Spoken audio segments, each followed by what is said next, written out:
At 71, she lost everything. Then her dog led her to a cabin no one had opened since 1948. Rain clung to the pavement as Marlene Whitaker sat outside a shuttered laundromat, her suitcase at her feet and nowhere left to go. The key to her own home no longer worked. Beside her, her German shepherd refused to rest, watching the empty street like something unseen was still moving. By morning, a letter would find her and change everything. If you were in her place, with nothing left, would you follow that letter or walk away? Rain tapped steadily against the metal awning above the laundromat, each drop landing with a hollow, uneven rhythm, the kind of sound that didn't stop, just went on and on like it had nowhere else to be. Marlene Whitaker sat beneath it, shoulders slightly hunched, her back pressed against the cold brick wall. The bench was damp, the thin plastic surface holding onto the chill. It seeped through her coat, into her spine, settling there. She didn't move. At 71, she had learned the difference between discomfort and something deeper. This wasn't just cold. It was the kind that stayed. Across the street, a flickering streetlight struggled to stay lit. It buzzed faintly, then dimmed, then flared again, casting a weak yellow glow over the empty road. The town had once been louder. Buses, shift changes, people talking outside the diner 2 blocks down. Now it just felt used up. The laundromat behind her had been closed for months. A faded sign still clung to the glass door, curling at the edges. Out of order. It had never been taken down. The smell of detergent still lingered in the air, mixed now with rainwater, oil from the road, and something metallic drifting in from the factory yards further down. It clung to everything. Marlene's suitcase sat upright beside her knee. One wheel was cracked. The handle didn't lock properly anymore. She had tied a strip of cloth around it to keep it from sliding back down. Inside were a few folded clothes, a photograph she hadn't looked at in years, and a small tin box she hadn't opened since her husband passed. That was all. She rested her hands on top of it, fingers still, not gripping. Just there. Beside her, Rook stood. He had been standing the whole time. The German shepherd's coat was damp along his back, the rain working its way through the outer layer. But he didn't shake it off. His ears stayed forward, alert. His eyes moved constantly, scanning the street, the alley beside the building, the shadows under parked cars that hadn't moved in weeks. He didn't sit. Not once. Marlene glanced at him without turning her head fully. "You can lie down," she said quietly. Her voice came out steady, softer than she expected. Rook didn't respond, didn't even flick an ear. His attention stayed fixed on the empty road. Marlene nodded once, more to herself than to him. "Yeah," she murmured. "All right." She looked back out ahead.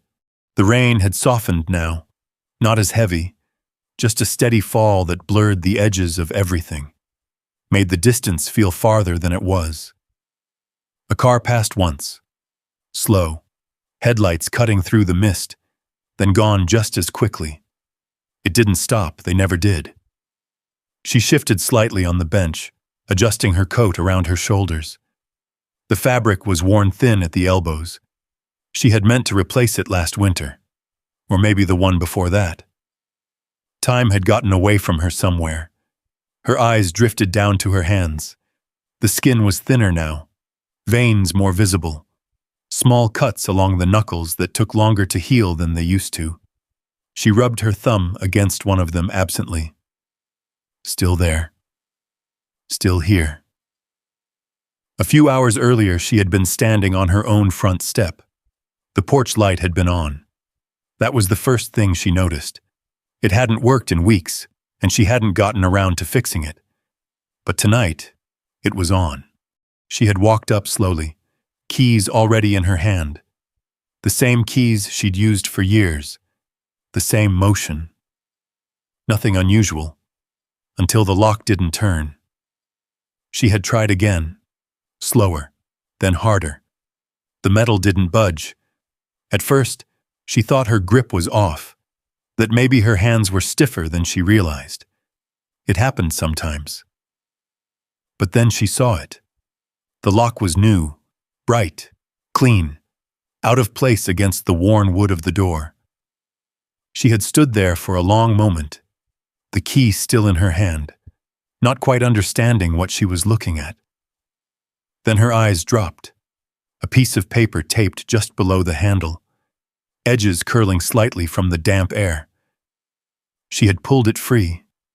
Read it once. Then again. The words hadn't changed. No signature. Just a short message. Direct. Final. He had written it in that same careful handwriting she remembered from when he was a boy. Straight lines. No flourish. She hadn't knocked. Hadn't called out. There didn't seem to be a reason to. The house had been quiet. Too quiet. She had folded the paper neatly, slipped it into her coat pocket, then turned and walked back down the steps. No scene. No questions. Just done. Now, sitting here, she reached into her pocket slowly and pulled it out. The paper was damp now, the ink still holding. She didn't read it again, just looked at it, then folded it once more and slipped it back where it had been. Rook shifted slightly beside her. Not a full movement. Just enough to change his stance. His body angled a little more toward the alley now. Marlene followed his line of sight. Nothing there. Just darkness. A broken crate near the wall. A plastic bag caught on a piece of wire, fluttering weakly in the rain. "You see something?" she asked. Rook didn't bark, didn't growl, but his posture didn't ease. Marlene let out a slow breath. "All right," she said quietly. They sat like that for a while longer. No talking, no movement. Ooh. Just the sound of rain. The distant hum of something mechanical far off in the industrial yard. The flicker of the streetlight. Time passed, though it was hard to say how much. Minutes. Maybe more. Marlene leaned her head back against the brick wall and closed her eyes for just a second. Not to sleep. Just to rest them. The cold pressed in closer. The damp air settled heavier around her. Beside her, Rook remained standing, watching, waiting. And for the first time since she had left the house, Marlene realized something. She wasn't waiting for someone to come back. She was waiting because she didn't know where else to go. Her eyes opened slowly. The road in front of her was still empty. Nothing had changed. Not yet. The rain slowed sometime before dawn, thinning into a quiet mist that clung to the pavement and softened the edges of the street. The flickering light across the road finally went out, leaving the morning to come in slow and gray. Marlene hadn't slept. Not really. Her eyes had closed once or twice, but never long enough to lose track of where she was. Every small sound, the scrape of something loose in the wind, the distant rumble of a truck, had pulled her back up again. Rook hadn't moved from his post. He stood now near the edge of the awning, body angled toward the street, watching as the sky lightened just enough to reveal the empty storefronts and cracked sidewalks around them. The town looked smaller in the morning, colder too. Marlene shifted on the bench, her joints stiff from the damp and the stillness. She rubbed her hands together once, slowly, then reached down to adjust the cloth tied around her suitcase handle. The knot had loosened overnight. She tightened it again without thinking. Habit. A low hum of an engine rolled closer, then slowed. Marlene looked up. A white mail truck turned the corner at the far end of the street, tires hissing softly against the wet road. It moved at a steady pace, not in any hurry, passing boarded storefronts and rusted street signs like it had done 100 times before. It didn't stop. At least, not at first. Marlene's gaze followed it absently, her mind already drifting somewhere else, when the brake lights flared. The truck paused halfway down the block. Then slowly, it reversed. Marlene straightened slightly. Rook noticed before she did. His ears snapped forward, his body shifting just a fraction as he turned toward the approaching vehicle. Not aggressive, just aware. The truck rolled back toward them, stopping a few feet from the curb. For a moment, nothing happened. Then the driver's door opened. A man stepped out, mid-50s, maybe older, wearing a navy jacket with the Postal Service emblem stitched over the chest. His cap sat low, damp at the edges from the morning mist. He hesitated when he saw her. Not surprised, just unsure. "You Marlene Whitaker?" he asked, voice careful, like he didn't want to get it wrong. Marlene didn't answer right away. She looked at him. Really looked. Then nodded once. "That's me." The man glanced down at something in his hand. A thick envelope, edges crisp, untouched by the weather. "I've been trying to deliver this since yesterday," he said. "Address didn't seem right." He walked a few steps closer, stopping just short of where Rook stood. Rook didn't move, didn't bark, but he watched the man's hands closely. The man noticed. He slowed, then extended the envelope slightly. "It's for you," he said. "Signature required, but—" He glanced around the empty street, then back at her. "I think we can skip that part." Marlene pushed herself up from the bench with a quiet effort. Her knees protested, but she ignored it. She stepped forward, reaching out. Her fingers brushed the paper. Dry, firm, official. Not something that belonged out here. "Thanks," she said. The man gave a small nod. "You got somewhere to go?" he asked after a pause. Marlene held the envelope in both hands, weighing it slightly. "Working on it," she replied. The man didn't press further. "All right," he said. "Take care, ma'am." He turned, heading back to the truck. The engine started again, the sound fading slowly as he drove off down the street. Marlene stood there for a moment, still holding the envelope. Rook stepped closer, his nose lifting slightly toward it. She glanced down at him. "It's just paper," she said. But her voice didn't quite believe it. She turned the envelope over. No return address. Her name was printed across the front in clean, precise lettering. Marlene Whitaker. No spelling errors. No smudges. Nothing careless about it.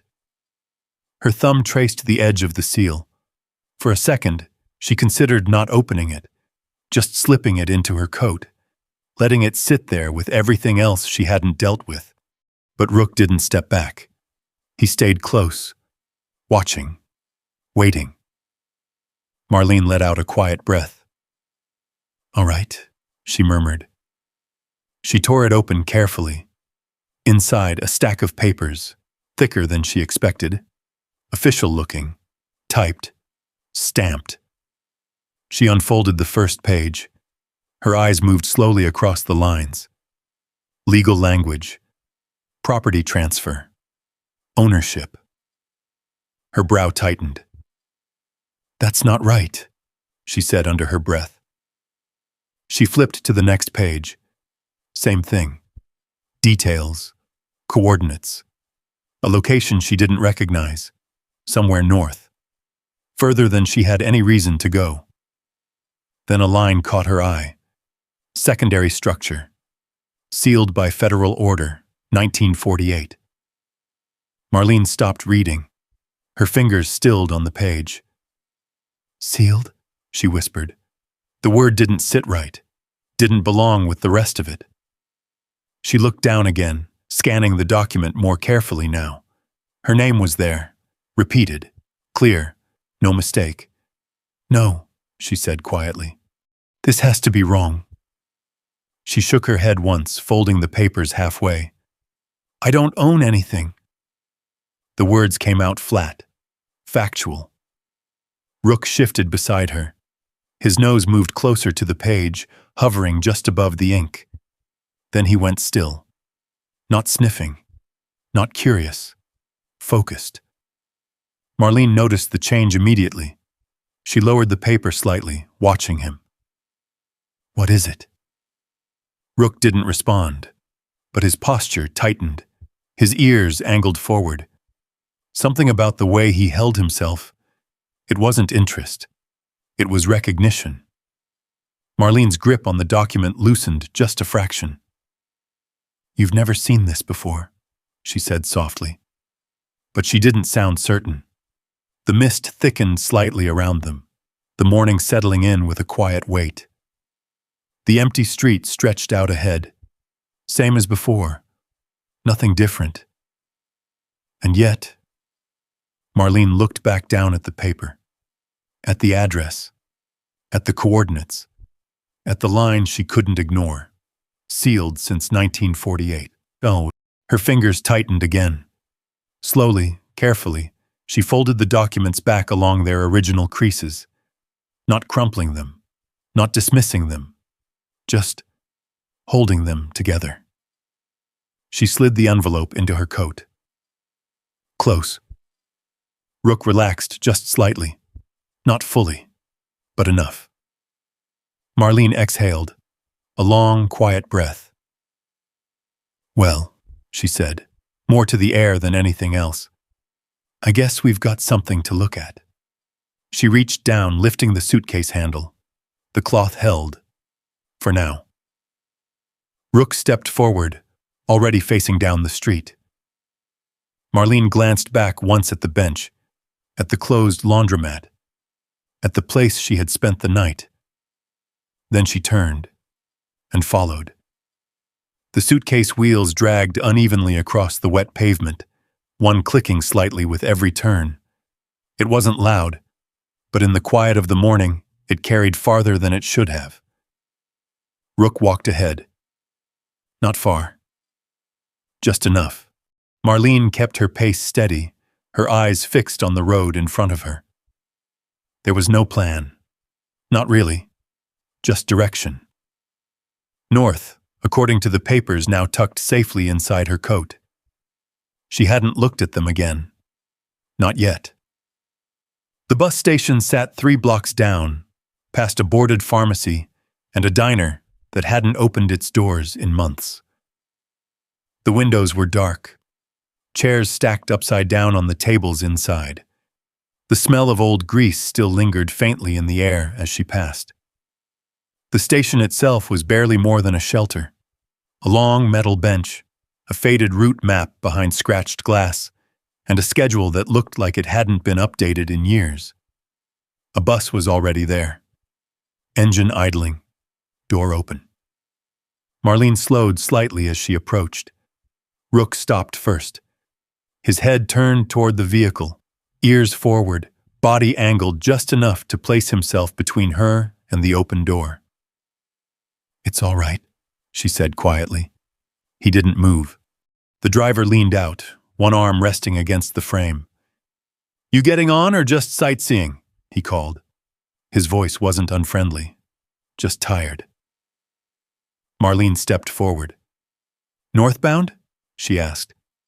The driver nodded. As far as it goes. She reached into her coat, pulling out a small wallet. The leather was worn, edges soft from years of use. She opened it carefully.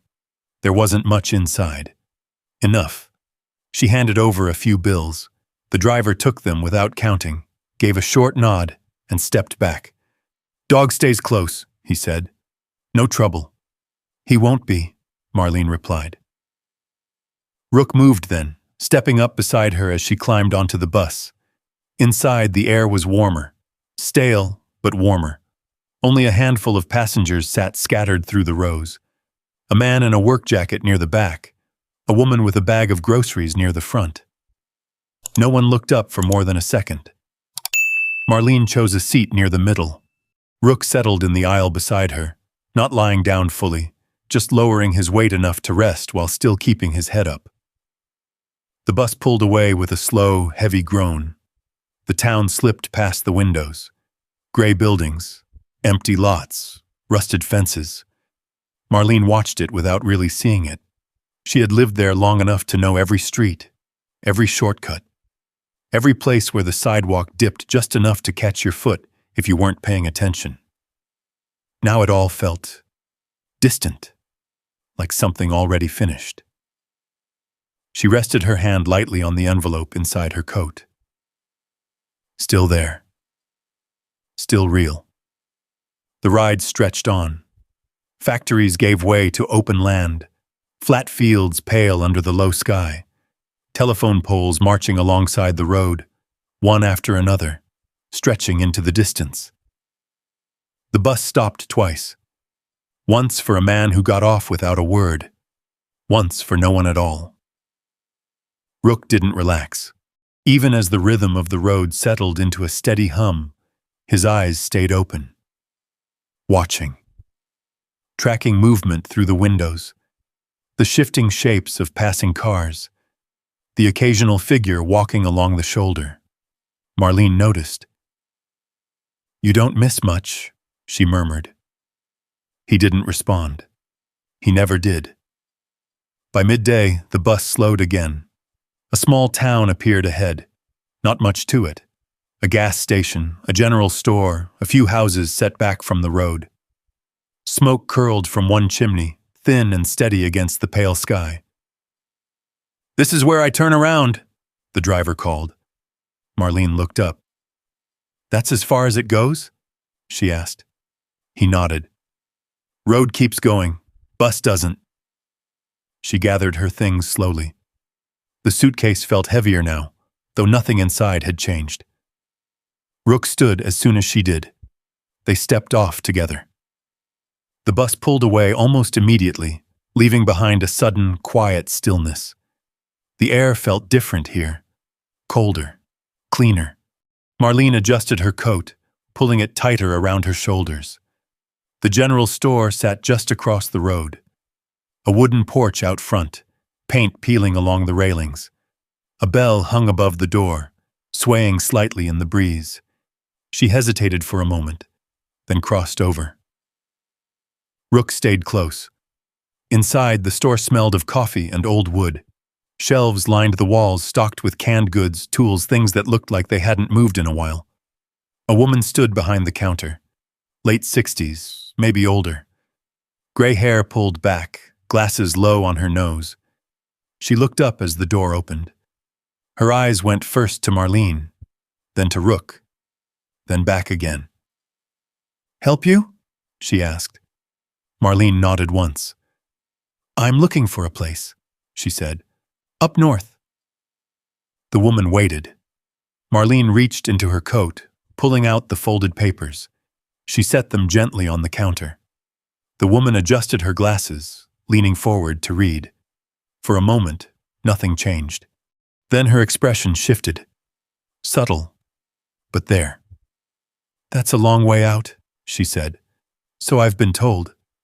The woman glanced up. "You planning on staying there?" Marlene shrugged slightly. "That's the idea." The woman's gaze dropped back to the paper. Her finger traced the line with the coordinates, then stopped, right where the note was printed. Secondary structure. Sealed by federal order, 1948. Her hand stilled, for just a second. Then she pulled it back. "You'll want supplies," she said, voice quieter now. "Road doesn't get much traffic past here." Marlene nodded. "Anything I should know?" she asked. The woman hesitated, looked toward the window, then back at Marlene. "Some places," she began, then stopped, her lips pressed together. "Just keep your dog close," she finished. Rook shifted slightly beside Marlene, his body tightening just enough to be noticed. Marlene gathered the papers, folding them carefully. Always do, she said. She picked up a few items from the shelves. Water, a small flashlight, a length of cord she wasn't sure she'd need. Paid in cash. No change. When she stepped back outside, the air felt sharper. The road stretched ahead, narrowing as it curved toward the hills in the distance. No signs, no markers, just a direction. Rook moved forward without hesitation. Marlene adjusted her grip on the suitcase handle. "All right," she said quietly. And this time, when she followed, it felt different. Not like leaving, like stepping into something she didn't understand yet. The road didn't explain anything. It didn't ask.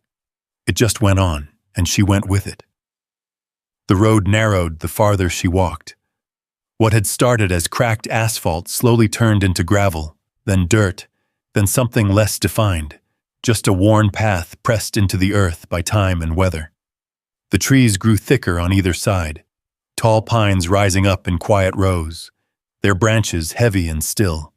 The air smelled different here, cleaner, colder. Marlene adjusted her grip on the suitcase, the uneven wheel catching on small stones as she pulled it along. It slowed her down, but she didn't rush. There wasn't anywhere else she needed to be. Rook stayed just ahead, not pulling away, not circling back, just leading in that quiet way he had. Every so often, he would pause, lift his head, listen, then move again. The path curved once, then again. The town behind them disappeared without warning. No last sign, no final sound. Just gone. Marlene noticed it after a while. She stopped, turned back. There was nothing there but trees, a faint line in the dirt where she had come from. "That's something," she murmured. Rook didn't turn. He was already looking forward, so she did the same. It took longer than she expected. The sun had shifted by the time the trees began to thin, the light opening up just enough to reveal a clearing ahead. Marlene slowed as it came into view. The cabin sat at the center of it, weathered wood, darkened by years of exposure. The roof sagged slightly along one side, shingles uneven, some missing entirely. The front porch leaned forward just enough to notice if you looked too long. It wasn't falling apart, but it wasn't cared for either. It just stood there, waiting. Marlene stepped into the clearing, her boots pressing into the soft ground. The silence was immediate. No birds, no insects. Even the wind seemed to hold back. She stopped a few feet from the porch, studying it. "This is it," she said quietly. Not disbelief, just acknowledgement. Rook didn't respond. He moved past her instead, circling wide around the cabin. Once. Then again. His nose stayed low, close to the ground, tracing something she couldn't see. His steps were slow, deliberate, each one placed with purpose. Marlene watched him for a moment, then turned back to the cabin. The front door was closed.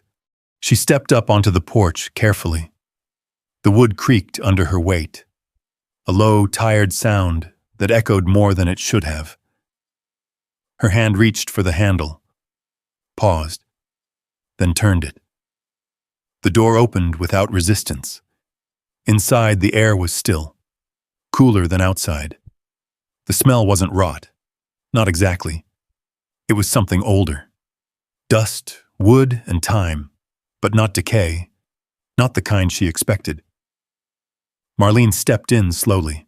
The floor held, bare boards worn smooth in places, rough in others. A small table sat near the center of the room, a chair pulled halfway back, angled as if someone had just stood up from it. A metal kettle rested on the stove in the corner, dull with age but upright.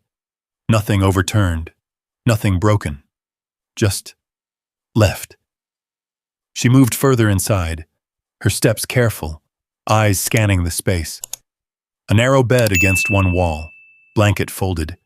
Not neatly, just placed. A window across from it, glass cloudy but intact.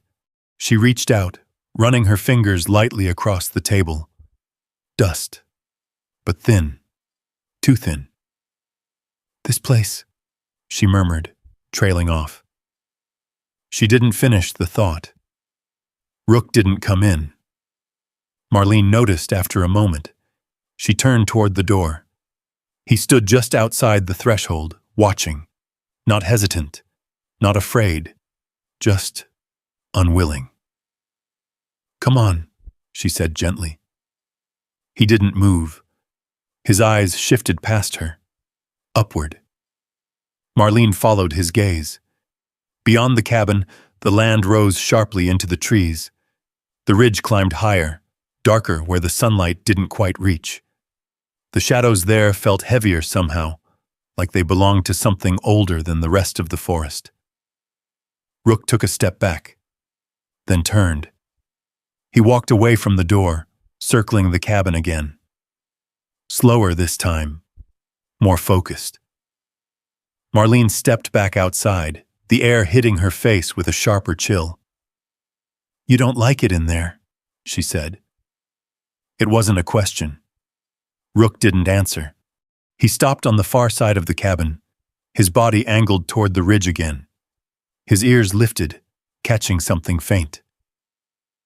Marlene listened. Nothing. Just the quiet. Too quiet. She moved closer to him, standing beside him now. "What is it?" she asked softly. Rook didn't look at her. His attention stayed fixed on the trees above. Marlene followed his line of sight again. The ridge stretched upward, the trees packed tighter, their trunks darker, thicker. The ground there looked uneven, broken in places. Something about it didn't feel right. Not dangerous, just wrong. She let out a slow breath. "Well," she said, "this is where we are." The words hung there. No response, no answer. Just the stillness of the clearing. She turned back toward the cabin. It stood exactly the same as before, unchanged, unmoved, waiting. Marlene picked up the suitcase, dragging it up onto the porch. The wheel caught once, then cleared. Inside, the room felt the same. Still, quiet. But now she noticed something else. The silence wasn't empty. It was holding something. She couldn't explain it. Didn't try to. She set the suitcase down near the wall, took off her coat, folded it over the chair. Simple motions. Familiar. Grounding. Behind her, Rook stepped inside at last. Not far. Just enough to stand near the door. Still watching. Still listening. Marlene glanced back at him. "You can relax," she said, but her voice was softer now, less certain. Rook didn't lie down, didn't ease. He stayed where he was, eyes shifting, ears forward, as if something out there hadn't finished yet. Marlene turned back to the room, to the table, to the kettle, to the space that felt like it had been waiting longer than she understood. And outside, beyond the clearing, the ridge stood silent, watching, just like him. Marlene stood still for a long moment, her eyes fixed on the ridge beyond the clearing. It wasn't steep at first glance, but something about the way the trees gathered there made it feel higher than it should have been. Denser, darker. The light didn't quite reach the ground the same way it did around the cabin. Rook didn't move. His body remained angled toward that same direction, muscles quiet but ready, not tense in panic, not uncertain, focused. Marlene followed his gaze again. "You hear something?" she asked. Her voice carried softly, barely more than a breath. No response. Just that steady attention. She stepped off the porch, boots pressing into the damp earth. The ground here was softer than she expected, the soil holding the memory of rain. Each step left a faint impression behind her. Rook moved as soon as she did. Not ahead this time. Beside her. Close. They crossed the clearing together, the cabin falling behind them slowly. Its presence still felt even when she wasn't looking at it. At the edge of the trees, Marlene paused. The air changed. It wasn't dramatic. No sudden shift. Just heavier. Cooler, too. She reached out, brushing her fingers lightly against the bark of the nearest pine. It felt damp, rough beneath her skin. "All right," she murmured, and stepped in. The ground sloped upward gradually. Not difficult, but enough to slow her pace. Roots broke through the surface in uneven lines, forcing her to watch her footing. Rook adjusted easily. He moved slightly ahead now, picking a path without hesitation. Every few steps he paused just long enough to check behind him. Waiting. Marlene followed. The forest swallowed sound the deeper they went. The faint hum she hadn't noticed before. Wind, distant movement, something, faded until there was nothing left but the soft crunch of her boots and the quiet shift of Rook's weight against the ground. She didn't speak again. Didn't feel the need to. After a while, the trees began to thin just enough for something else to take shape ahead. Not natural. Straight lines where there shouldn't have been any. Marlene slowed. Rook stopped completely.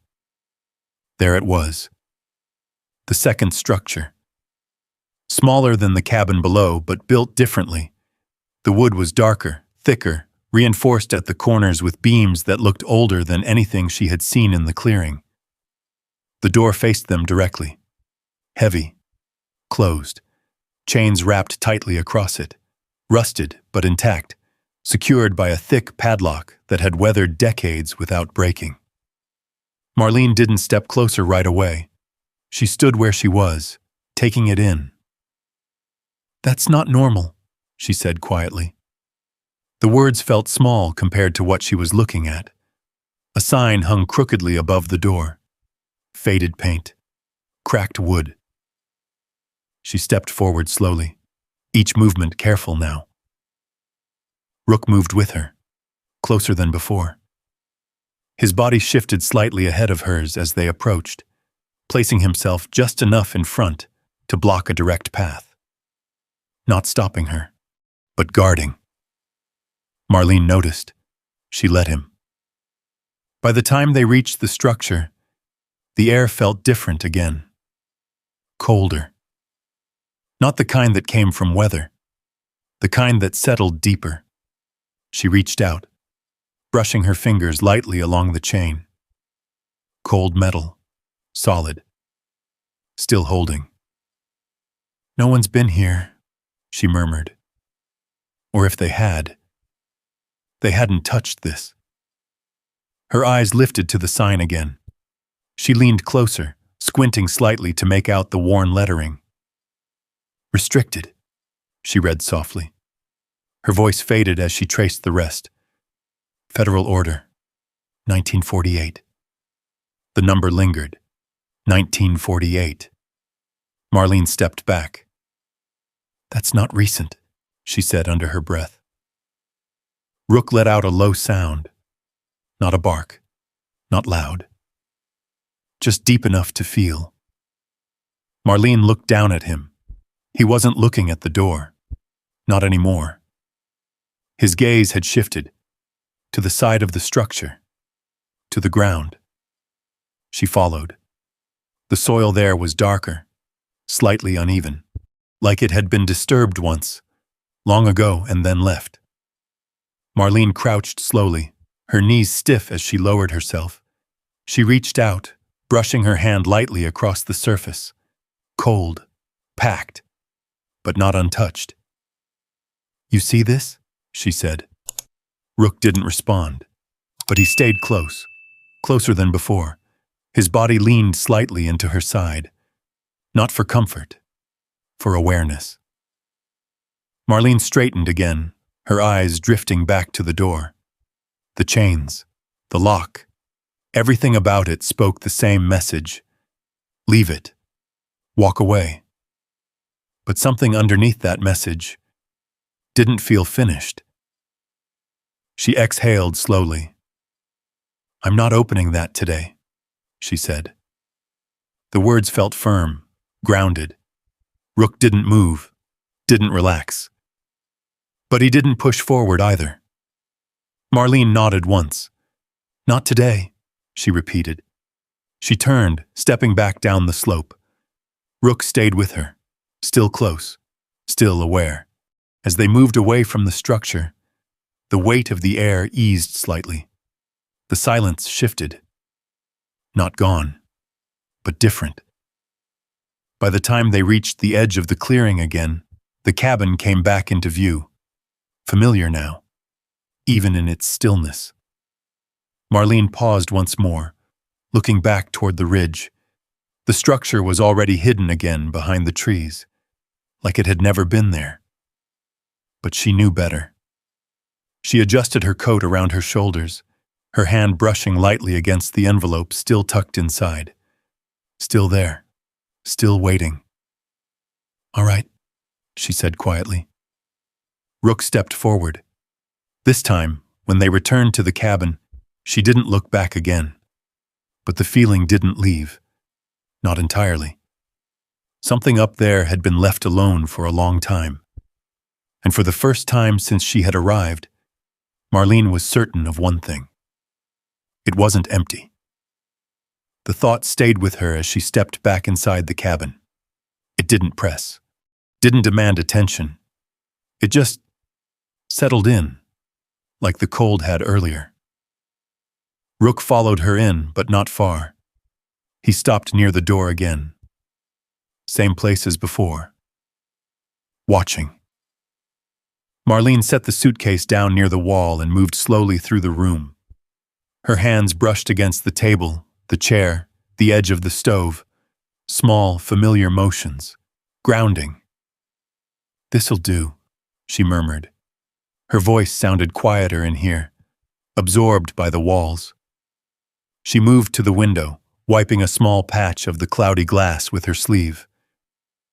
Outside, the clearing looked the same. Still. Silent. No movement in the trees. But she didn't look toward the ridge again. Not yet. The light shifted slowly as the afternoon wore on.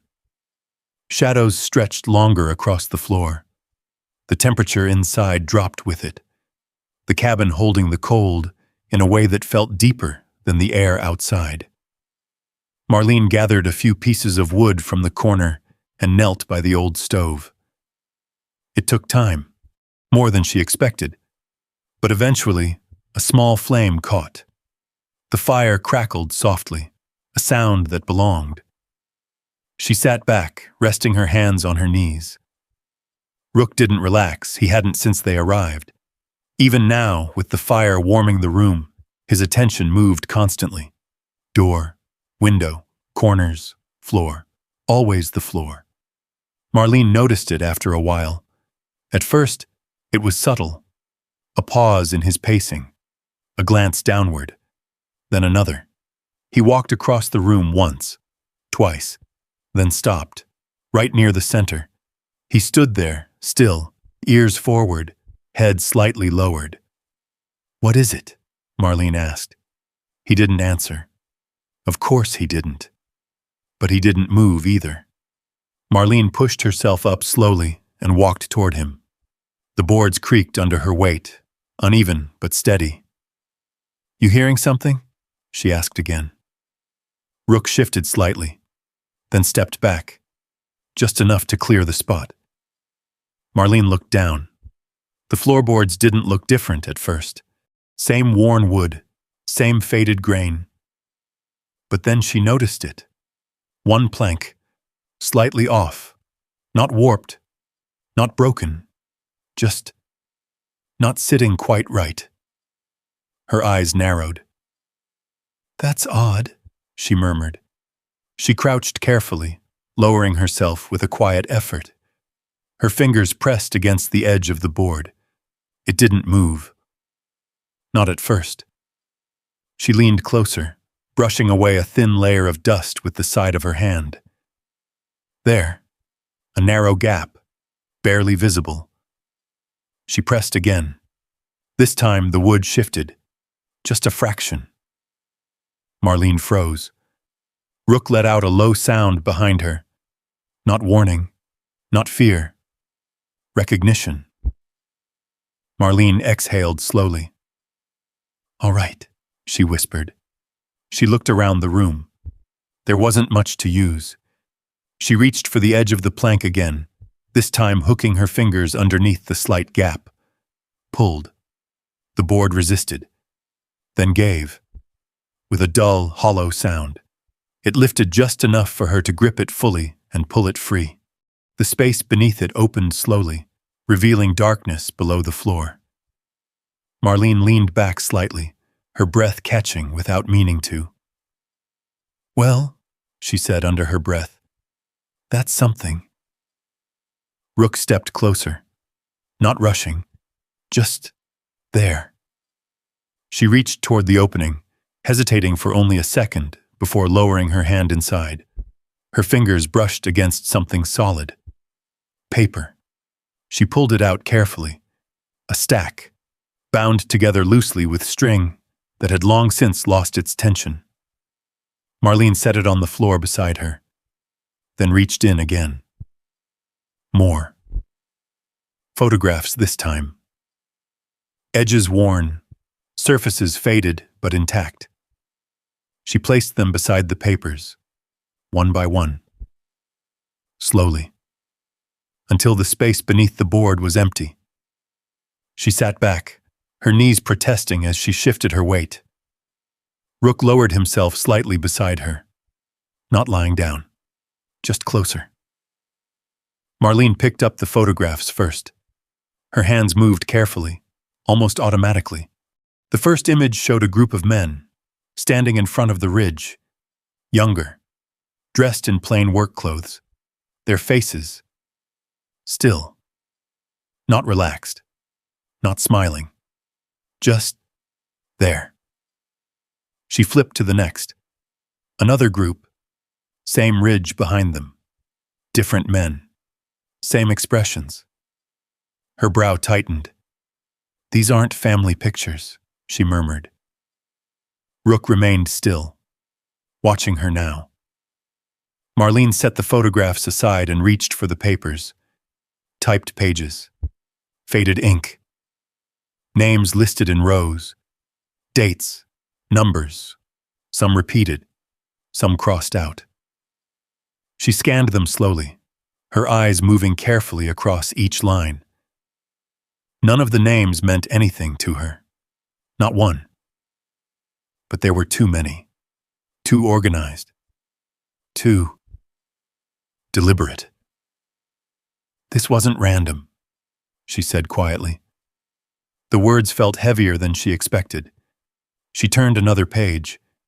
Same pattern, names, dates, more of them. Marlene stopped. Her hands rested on the paper. Still. For a long moment, she didn't move, didn't speak. The fire crackled softly behind her, the only sound in the room. Rook shifted slightly, pressing closer against her side, grounding. Marlene looked down at the documents again, then at the empty space beneath the floor, then around the cabin. "This place," she whispered. Her voice trailed off. She didn't finish the thought. Didn't need to. Because she understood something now.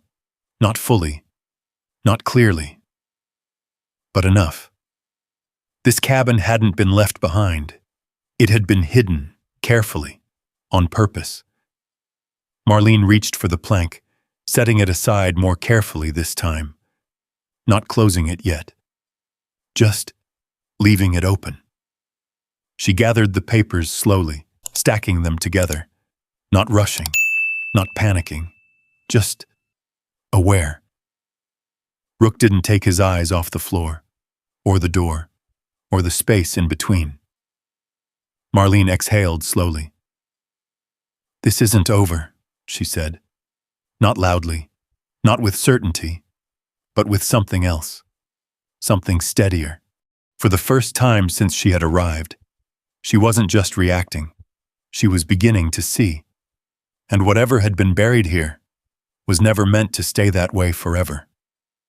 The thought stayed with her through the night. Marlene didn't sleep much. The fire burned low, then lower, until only faint embers remained.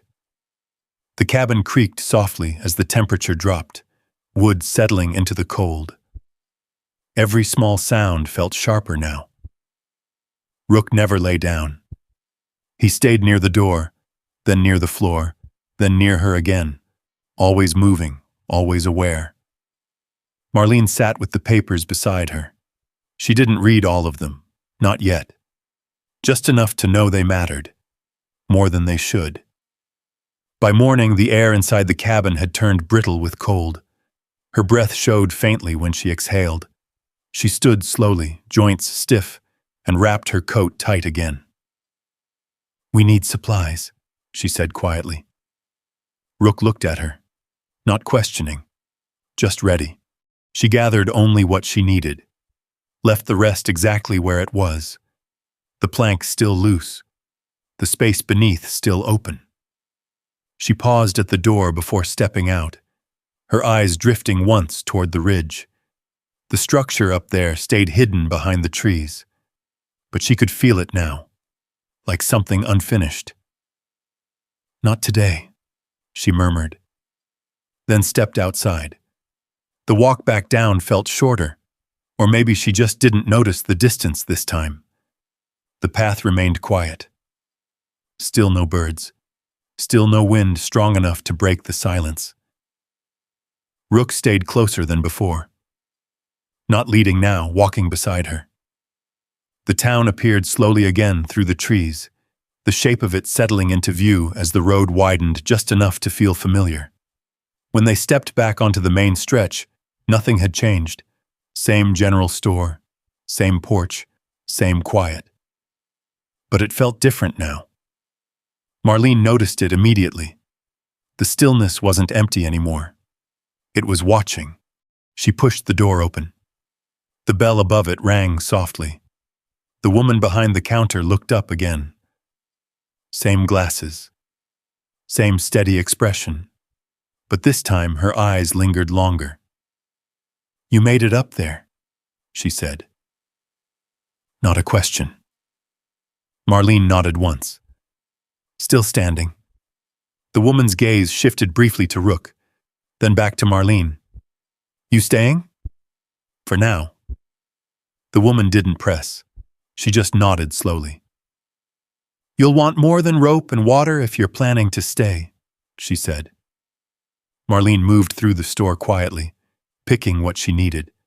Canned goods, matches, a heavier blanket folded tight from a shelf near the back. Nothing extra. Nothing that drew attention. But attention found her anyway. The door opened again. The bell rang once. He stepped in without hesitation. Marlene didn't turn right away, but Rook did. His body stiffened. Not aggressive, not loud, just immediate. Marlene felt it before she saw it. That shift, that quiet warning. She turned. The man stood just inside the doorway, brushing a bit of dust from his coat like he had all the time in the world. Mid-40s, maybe older. Clean boots, dark jacket that hadn't seen wear, out of place. He looked around the store once, then his eyes settled on her. Direct, certain. "Marlene Whitaker," he said, not asking. Marlene didn't answer immediately. She held his gaze. "Yes." The man smiled slightly, not warm, just practiced. "Gordon Hale," he said, stepping closer. "I believe we need to talk." Rook shifted, one step forward, positioning himself between them, not blocking, but present. Gordon noticed. His eyes flicked down briefly. "Good dog," he said. "Disciplined." "He is," Marlene replied. Her voice stayed even. Gordon nodded, as if confirming something to himself. "I understand you've recently come into possession of a property up the ridge," he continued. "A rather complicated piece of land." Marlene said nothing. Gordon stepped closer to the counter, placing one hand lightly against the worn wood. "I represent a group with interests in that area," he said. "We've been monitoring it for some time." Monitoring. The word didn't sit well. Marlene kept her face still. "And?" she asked. Gordon's smile tightened slightly. "And that property comes with certain concerns. Structural, environmental, legal." He paused. "Things that could become difficult for someone in your position." Rook let out a low sound. Barely there. But enough. Gordon didn't step back. But he didn't move closer either. "We're prepared to make you an offer," he said. "A generous one. Enough to settle you comfortably elsewhere." Marlene studied him. "Elsewhere," she repeated. "Somewhere easier," he clarified. "Safer." The word hung there. Marlene shook her head once. "I just got there," she said. Gordon's expression didn't change. "That's exactly why this is the right time," he replied, "before things become complicated." Rook stepped forward again. Not much. Just enough. His body stayed low, steady, controlled. Gordon noticed that too. His eyes narrowed just slightly. "You should consider this carefully," he said, his tone shifting just a fraction. "Not all places are meant to be explored." Marlene held his gaze. "Sounds like someone already tried," she said quietly. For the first time, Gordon paused, just for a second. Then the smile returned, smoother this time. "You don't have all the information," he said. "No," Marlene replied, "but I have enough." Silence settled between them. The woman behind the counter didn't move, didn't speak. She just watched. Gordon straightened, adjusting his coat. "Well," he said, "I'll be in town for a few days." He reached into his pocket, pulling out a small card, set it on the counter. "If you change your mind," he added. Marlene didn't touch it. Gordon glanced once more at Rook, then back at her. "Some things are better left alone," he said. Then he turned, walked out. The bell rang once, the door closed. And just like that, the quiet returned. But it wasn't the same quiet. Marlene stood there for a long moment, her hands still, her breath steady. Rook didn't move, didn't relax. His eyes stayed fixed on the door long after the man was gone. Marlene looked down at the card, then away. She gathered her supplies slowly, paid in cash, said nothing. When she stepped back outside, the air felt sharper, colder, but clearer. Rook stayed close as they started back up the road, not leading, not following, just beside her. And for the first time since she had found the cabin, Marlene understood something. Whatever was hidden up there wasn't forgotten, and someone else already knew it was still there. The road back felt different. Same trees, same narrow path, same quiet stretching between each step. But now there was weight behind it. Marlene didn't rush. She walked steady, the suitcase dragging behind her, the uneven wheel clicking against stone and dirt. The sound echoed faintly in the stillness, then faded just as quickly. Rook stayed close, closer than before, not leading anymore, watching. The deeper they moved into the trees, the quieter everything became again. The town disappeared behind them without warning, swallowed by distance and shadow. Marlene didn't look back. She kept her eyes forward. On the ridge.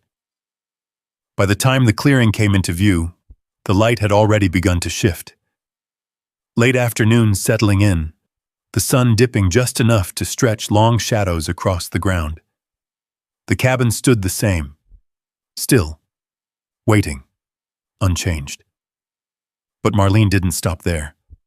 Not this time. She dropped the suitcase near the porch without a word and kept walking. Up the ridge. Rook moved ahead instantly. No hesitation. No pause. His pace was quicker now, more direct, like something had already been decided. Marlene followed. The slope felt steeper this time, or maybe she just noticed it more. Her breath came slower, heavier, but she didn't stop. Not until the structure came into view again. The same heavy timber, the same chained door, the same sign. Restricted. Federal Order, 1948. It looked smaller in the fading light, but heavier, like it carried something inside it that hadn't moved in decades. Rook stopped a few feet from the door, his body lowered slightly. Not fear, not retreat. Focus. Marlene stepped up beside him. She reached out, placing her hand against the chain again. Cold, solid, still holding. She looked at the lock. Rust had settled deep into it, but the shape remained intact, strong, unbroken. "This isn't going to open easy," she murmured. Rook didn't move, but his eyes shifted, not to the door, to her, waiting. Marlene exhaled slowly.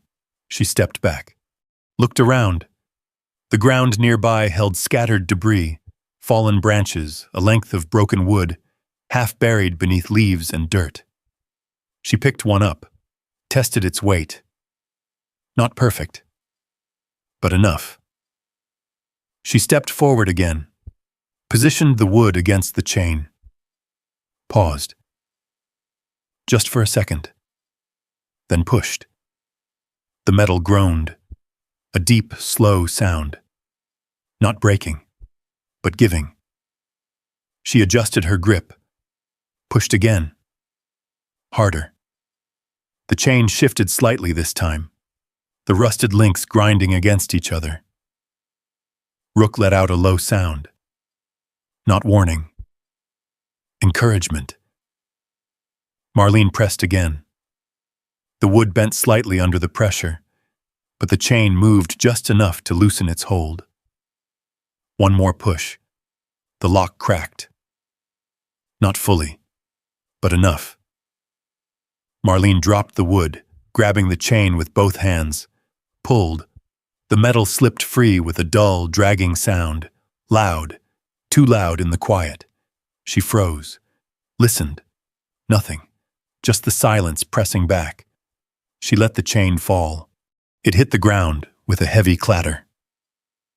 Still nothing. Rook didn't relax.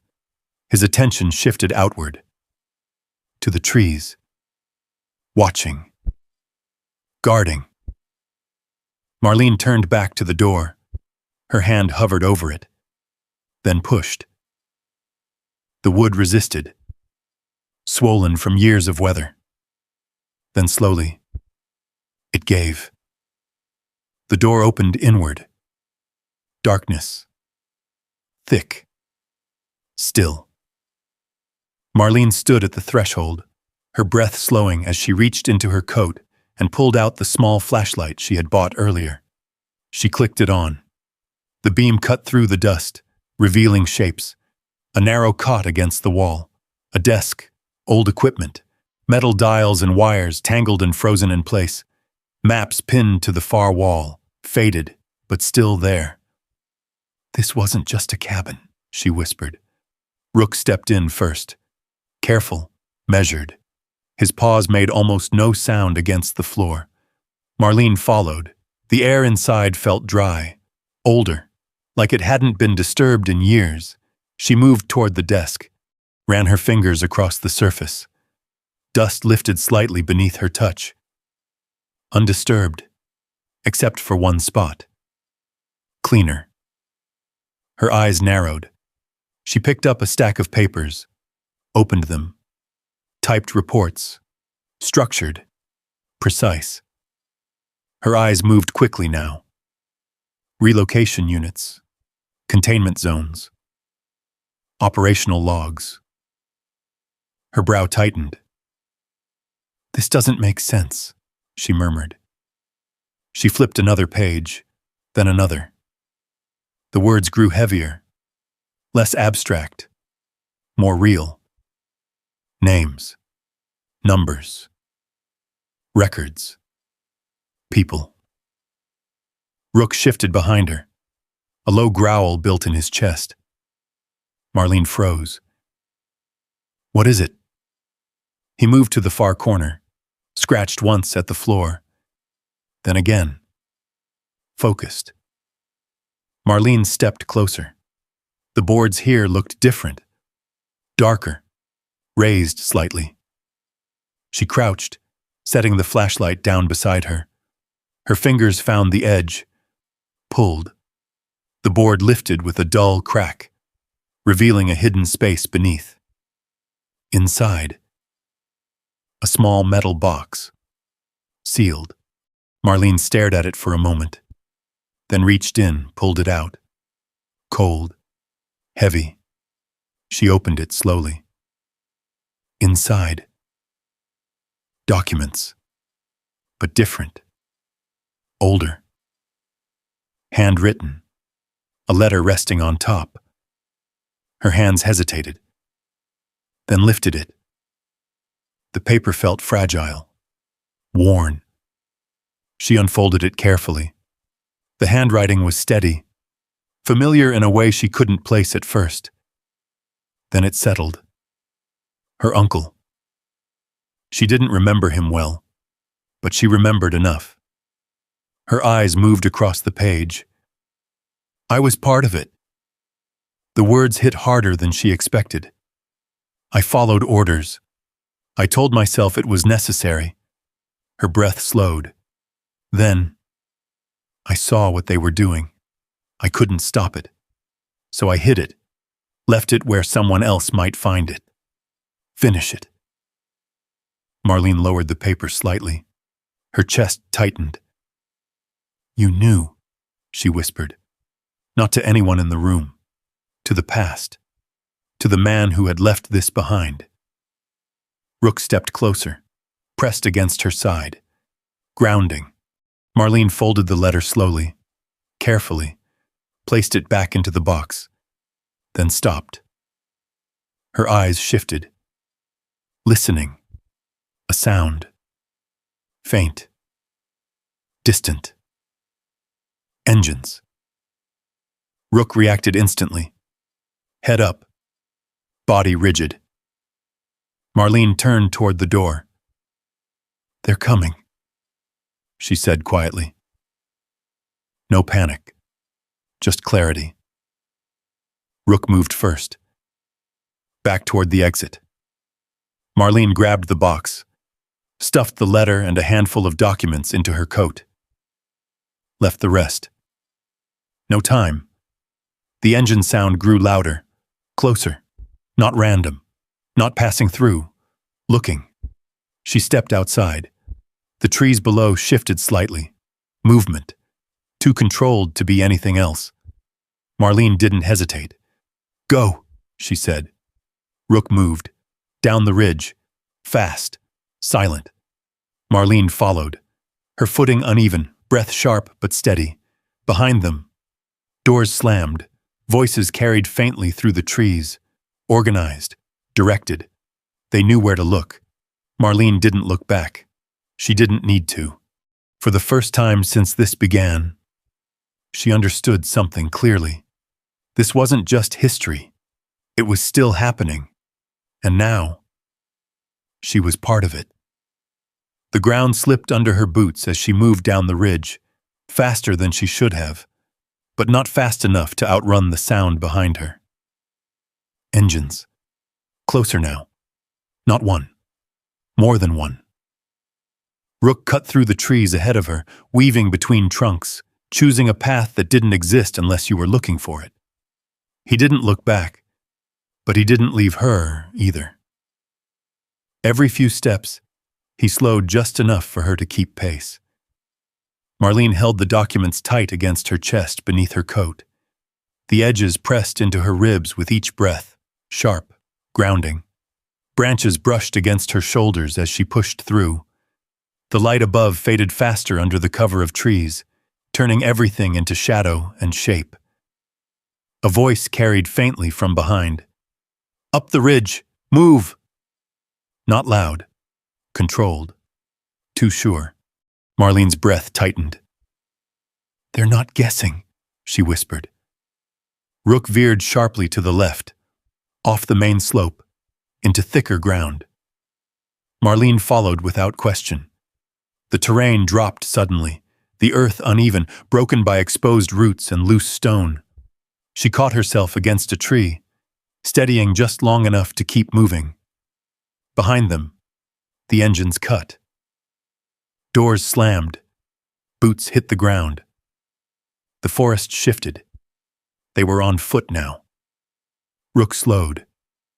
Just for a second. His head lifted, nose testing the air. Then he angled them lower, deeper into the trees where the ground flattened slightly. Marlene kept moving. Didn't speak. Didn't stop. Her body moved on something older than thought now. Instinct. The same kind that had kept her steady through years of quiet living, through loss, through long days that never asked for more than she could give. But this was different. This had direction. A purpose she didn't choose, but understood. A branch snapped somewhere behind them. Closer. Rook stopped. Marlene nearly collided with him. "What is it?" she whispered. He didn't answer. His body lowered. Still. Listening.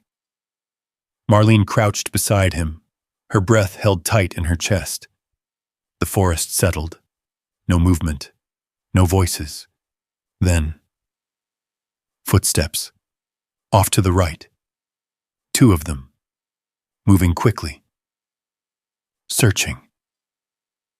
"They're splitting," Marlene breathed. Rook turned his head, then moved. Not forward. Back. Down a narrow dip in the ground Marlene hadn't seen before. A shallow cut through the earth, just deep enough to break their outline from above. She followed, sliding slightly as she dropped in beside him. "Stay low," she murmured. Rook pressed close, still, silent. The footsteps passed above them, close enough to hear the shift of fabric, the scrape of boots against rock. "They were here," a voice said. "Keep moving," another replied. The sound drifted, then faded. Marlene exhaled slowly. Her hands trembled slightly now, but she didn't let go of the papers. Rook lifted his head again, alert, not relaxed, not yet. Marlene leaned back against the dirt wall of the dip, her breath coming slower now. "We can't go back up," she said quietly. Rook didn't respond, but his eyes shifted. Forward, downhill. Marlene followed his gaze. The forest thinned slightly in that direction, the slope gentler, the trees less dense. "All right," she said. They moved again. Slower this time. Careful. Each step placed with intention. The sounds behind them faded. Not gone, but distant. The clearing near the cabin never came back into view. They had passed it, left it behind. For now. By the time the trees began to open again, the light had dropped low enough to turn everything gray. The edge of town appeared slowly, faint at first, then clearer. A roofline, a road, smoke rising from somewhere unseen. Marlene slowed. Her legs felt heavier now, the weight of everything settling in. Rook didn't stop until they reached the edge of the road. He stood there, watching, listening, then stepped forward, into the open. Marlene followed. The town looked the same, quiet, unchanged. But it felt different now, like something had shifted underneath it. She adjusted her coat, making sure the documents stayed hidden. Her fingers brushed against the folded letter. Still there. Still real.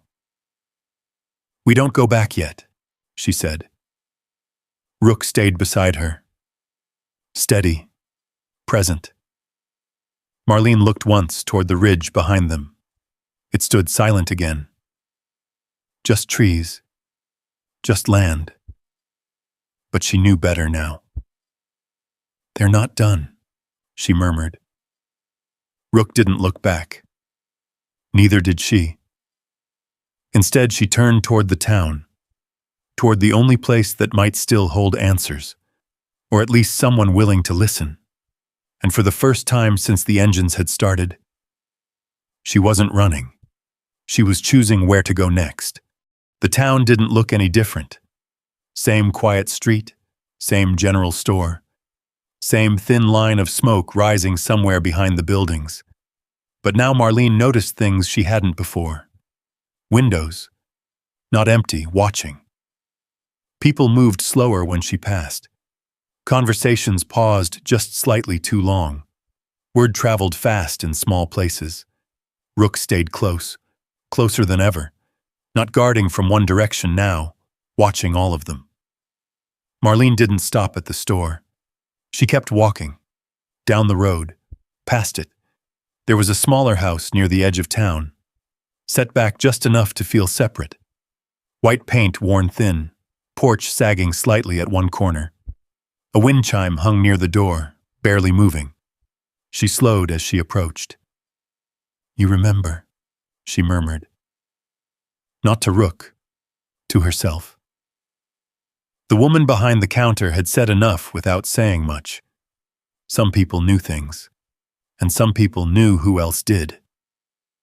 Marlene stepped onto the porch. The wood creaked under her weight. She knocked once, waited. No answer. She knocked again, this time slower. The door opened. An older man stood there. Late 70s, maybe older. Thin frame, glasses low on his nose, eyes sharp despite the years. He didn't ask who she was. He looked at her, then at Rook, then back at her again. "You shouldn't be here," he said quietly. Marlene didn't move. "Neither should what I found," she replied. Something in his expression shifted, just slightly. "Come in," he said. The house smelled like paper, old books, ink, dust that had been disturbed recently, not left to settle. Stacks of files lined the walls, organized in ways that made sense only to the person who put them there. Marlene stepped inside. Rook followed. The man closed the door behind them. "Sit," he said, gesturing to a small table. Marlene didn't sit.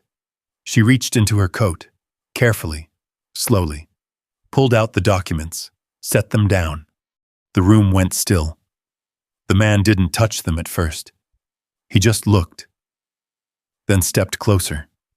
His hand hovered over the top page, then lowered. He flipped one corner. Read. Another. His breathing changed. Not faster. Heavier. "I was hoping," he said quietly, "that this wasn't still out there." Marlene watched him. "It is," she said, "and someone else wants it gone." He nodded, not surprised. "Of course they do." He moved to a cabinet along the wall, pulled out a small phone. Older. Not new, but working. "You can't keep those, Kutum," he said. "Not alone." "I'm not planning to," Marlene replied. He glanced at her, then at Rook. Good, he said. He made the call without hesitation, didn't step away, didn't lower his voice. Yeah, he said. It's time. The ridge. Everything we thought. It's still there. He listened, then added, and it's been found. The call didn't take long. He hung up slowly. They're coming, he said. Who? People who don't answer to men like the one you met. Marlene nodded. That was enough. The hours that followed moved differently. Vehicles arrived, not loud, not careless, quiet, purposeful. Men and women stepped out carrying cases, folders, cameras. They didn't ask unnecessary questions. They didn't doubt what they were shown. They just worked. The documents moved from Marlene's hands into theirs, carefully, catalogued, photographed, protected. Rook stayed beside her the entire time, not restless anymore. Still, watching. By nightfall, the town had changed. Lights stayed on longer. More people gathered. Whispers moved faster. By morning, the ridge was no longer quiet. Vehicles lined the lower road. Teams moved up the path Marlene had walked. The cabin. The sealed structure. Nothing hidden now. Marlene stood at the edge of town, watching it all unfold. The man from the house stood beside her. You did something most people wouldn't, he said. Marlene didn't answer right away. Her eyes stayed on the ridge. They were counting on no one coming back, she said. Rook shifted slightly at her side. She rested her hand against his neck. Warm, steady, real. Days passed, then weeks. The investigation didn't stop. Records surfaced. Names were matched. Stories that had been buried began to take shape again. Not all at once, but enough. The structure on the ridge was secured. The cabin below was repaired. Carefully, not erased. Preserved. Marlene stayed, not because she had nowhere else to go, because she understood now why she had come. The suitcase sat inside the cabin, unopened, unneeded. Rook moved freely through the clearing, his steps calmer now, his attention no longer pulled in every direction at once. One evening, as the light settled low across the trees, Marlene stood on the porch, looking out. The ridge no longer felt like it was watching. It felt quiet, the kind of quiet that came after something had finally been heard. She exhaled slowly, her hand resting lightly against Rook's back. You knew, she said. He didn't respond. He never did. But he didn't need to. Marlene looked out across the clearing one more time, then toward the path that had brought her here. It didn't feel like loss anymore, not the way it had. Somewhere along the way, something had shifted, not replaced, just changed. And in that change, she found something she hadn't been looking for. Not a home, not exactly, but a place that needed her to arrive. Some people are pushed out of their lives without warning. No explanation, no closure. But sometimes, what waits on the other side of that door isn't an ending. It's something unfinished. And sometimes, the only one who sees it first is the one who never needed words to show you where to go. Marlene stood there a while longer, her hand resting against Rook's back, feeling the slow rise and fall of his breath. The cabin behind her no longer felt like a place someone had left. It felt like something that had been waiting. She thought about that night outside the laundromat, the cold, the silence, the way she sat there with nowhere to go, holding on to nothing but a suitcase and a dog who refused to lie down. Back then, she thought he was guarding her. Now she knew he was guiding her. He had noticed what she couldn't, stayed alert when she was too tired to care, stopped where she would have walked past, pressed close when her mind drifted somewhere it shouldn't. Not once did he hesitate, not once did he need an explanation. Marlene let out a quiet breath, her fingers resting lightly through the fur at his neck. You didn't let me miss it, she murmured. Ruth didn't move, didn't need to. Because somehow, in all that silence, he had carried something she didn't even know she lost, and let her drawn to it. And standing there now, with the rich final quiet, she realized something that settled deeper than the cold ever had. Some endings don't come with answers. They come with the door closing behind you and something waiting, far up, that only shows itself if you are willing to keep walking. She looked out once more at Rose delirium, then down at Rook. And for the first time, she didn't feel like she had been left behind, just redirected. Her voice came soft, almost like a thought she hadn't said out loud in years. If you hadn't stopped me back there, would I have ever seen it?